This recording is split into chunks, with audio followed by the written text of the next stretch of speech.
뇌 MRI에 대해서 언제 촬영하는 게 좋을지, 어떤 상황에서 찍는지 궁금해 하시는 분들이 많아서 짧게 준비해 봤습니다. 뇌 MRI 사실 찍는 가장 첫 번째 이유는 대부분이 경련이나 발작을 했을 때입니다.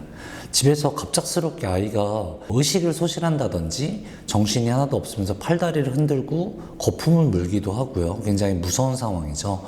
이런 상태의 어떤 경련을 짧게는 1, 2분, 길게는 5분, 10분 이상도 보이는 경우가 있어요. 그런 경우에는 이제 몸에 열도 굉장히 많이 나게 되고, 잘못하면 호흡곤란이나 이런 걸로 굉장히 위험한 상황까지도 오게 됩니다.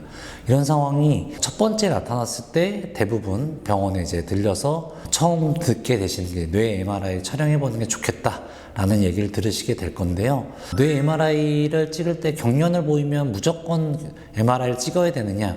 물론 바로 찍으면 너무너무 좋아요. 근데 이제 분명히 마취의 부담도 있고, 고령의 경우에는 그리고 또 비용적 부담도 있기 때문에 보통 기준을 잡아드리는 것 중에 한 가지는 짧은 경련이더라도 24시간 이내에 2회 이상의 경련을 보였을 때는 바로 촬영하시는 게 좋고요. 아니더라도 한 달 이내에 2회 이상 발생을 하는 경련이라면, 그리고 그 강도가 증가하는 형태로 조금 더 위험한 형태의 경련을 한다면, 호흡이 굉장히 어렵다든지 거품 같은 걸 물면서 기도가 막힐 수 있다든지 이런 상태의 경련을 보인다면 그때는 그래도 좀 이르게 판단하시는 게 좋겠고요.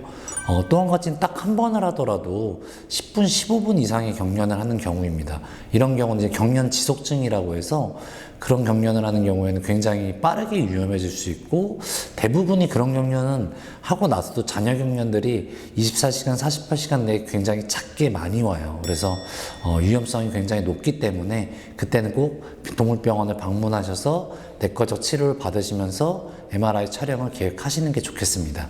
경련 발작 이외에도 촬영을 하는 경우에 대표적인 예는, 또 한 가지는 평형감각을 담당하는 중이나 내이 쪽에 손상을 받으면서 아이들의 머리가 갑자기 한쪽으로 이렇게 완전히 기울어지거나 아니면은 이렇게 내려가서 돌거나 하는 형태를 보이는 두부사경이 있습니다.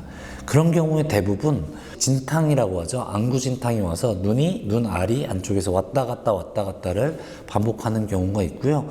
뇌에 영향을 많이 받는 경우는 수직으로 많이 왔다 갔다 하는 안구진탕을 보이게 됩니다. 중이염이나 내이염이 있을 때 이러한 증상들이 많이 발생하곤 하는데요. 물론 기본적으로 다른 대사성 질환이나 이런 것들이 감별돼야 되긴 하겠지만, 그런 부분이 되었다라고 했을 때는 MRI를 함께 촬영하는 것이 지시되고 있습니다. 또한 대표적인 예 또 한 가지를 마지막으로 꼽자면 급성 시력 소실이 있을 때인데요. 갑작스럽게 앞을 못 보고 애가 움직이질 않고 가만히 서 있는다든지 어딘가 부딪힌다든지 이런 모습들을 보이게 됐는데, 눈에 어떤 구조적 이상이나 변화가 생겨있지 않은데 갑작스럽게 그렇게 급성 시력 소실을 보이는 경우에는 안구 뒤쪽에 안구 후방 종양이 있다든지 아니면 시신경로의 이상 때문에 영향을 받아서 갑작스럽게 시력을 잃는 경우가 있습니다. 이런 경우에도 뇌 MRI를 통해서 시신경의 어떤 이상이라든지 아니면 안구 후방에 있는 어떤 특정한 종양이나 이런 것들이 없는지 여부를 촬영하기 위해서 MRI를 함께 촬영하고 있습니다.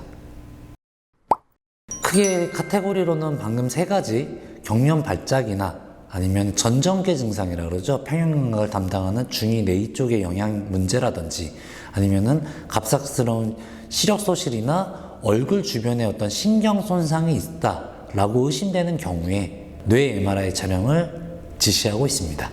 많은 분들이 CT로는 말씀드렸던 증상에 대해서 대신 확인할 수 없느냐라고 궁금해 하시는 경우도 있는데요. CT도 뇌를 함께 촬영하고 확인해 볼 수 있는 부분은 있습니다. 하지만 뇌 실질의 어떤 좀 작은 변화라든지 좀 더 미세한 변화들에 대한 감지는 MRI가 훨씬 감수성이 높기 때문에 평가에 대해서 훨씬 정확도가 높고요. 그 정도를 파악하거나 하는 데서도 CT의 경우에는 한계가 있어서 MRI 촬영을 지시하고 있습니다. 혹시라도 이런 일은 있으면 안 되겠지만 방금 말씀드렸던 세 가지 카테고리에 들어가는 질환의 어떤 형태가 우리 아이에게 나타난다면 그때는 꼭 주변에 MRI 촬영이 가능한 동물병원을 알아보셔서 잘 문의하신 다음에 상담 받으셔서 촬영해 보시기를 추천드리겠습니다.